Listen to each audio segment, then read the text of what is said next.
ನಮಸ್ಕಾರ. ನನ್ನ ಚಾನೆಲ್ ನವ್ಯ, ಇದಕ್ಕೆಲ್ರಿಗೂ ಸ್ವಾಗತ ಸುಸ್ವಾಗತ. ಇಲ್ಲಿಯವರೆಗೆ ನಾವು ನೋಡಿದ್ದೆವು ಹೇಗೆ ರಾಮ, ಸೀತಾ ಮತ್ತು ಲಕ್ಷ್ಮಣ ಅರಣ್ಯದಲ್ಲಿ ತಮ್ಮ ಜೀವನ ಆರಂಭಿಸಿದರೆಂದು. ಈ ನಡುವೆ ಅಯೋಧ್ಯೆಯಲ್ಲಿ ಒಂದು ದುಃಖದ ಘಟನೆ ನಡೆಯಿತು. ಆ ಸಮಯದಲ್ಲಿ ಭರತನು ಅಲ್ಲಿರಲಿಲ್ಲ. ಅವನು ತನ್ನ ಮಾವನ ಯಾವುದೇ ಸಂತೋಷ ಇರಲಿಲ್ಲ, ಯಾವುದೇ ಸಂಗೀತ, ಯಾವುದೇ ಸಂಭ್ರಮ ಇರಲಿಲ್ಲ. ಎಲ್ಲೆಡೆ ಮೌನ. ಭರತನು ಆಶ್ಚರ್ಯಗೊಂಡನು. ಇದು ಏನಾಗಿದೆ ಎಂದು ಆತಂಕಗೊಂಡನು. ಅವನು ಅರಮನೆಯ ಒಳಗೆ ಹೋದನು. ಅಲ್ಲಿ ತನ್ನ ತಾಯಿ ಕೈಕೇಯಿಯನ್ನು ನೋಡಿದನು. ಅವನು ಕೇಳಿದನು, ಅಮ್ಮ, ಏನಾಯಿತು? ಎಲ್ಲರೂ ದುಃಖದಲ್ಲಿದ್ದಾರೆ, ಯಾಕೆ ಎಂದು. ಕೈಕೇಯಿ ಶಾಂತವಾಗಿ ಹೇಳಿದಳು, ನಾನು ನಿನಗಾಗಿ ರಾಜ್ಯವನ್ನು ಪಡೆದಿದ್ದೇನೆ. ಭರತನು ಗೊಂದಲಗೊಂಡನು.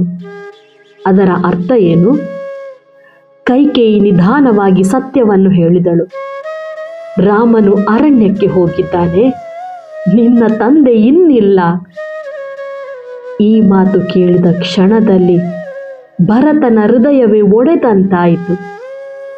ಅವನು ಕಣ್ಣೀರಿನಿಂದ ಕೂಗಿದನು, ಅಮ್ಮ, ನೀವು ಏನು ಮಾಡಿದಿರಿ?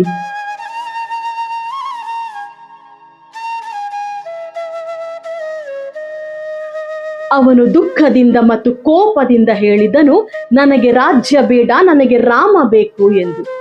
ಭರತನು ತನ್ನ ತಂದೆಯ ದೇಹದ ಬಳಿಗೆ ಹೋದನು. ಅವನು ಕಣ್ಣೀರಿನಿಂದ ತುಂಬಿದನು. ಭರತನು ನಿರ್ಧರಿಸಿದನು, ನಾನು ಅರಣ್ಯಕ್ಕೆ ಹೋಗುತ್ತೇನೆ, ರಾಮನನ್ನು ಹಿಂತಿರುಗಿಸುತ್ತೇನೆ ಎಂದು.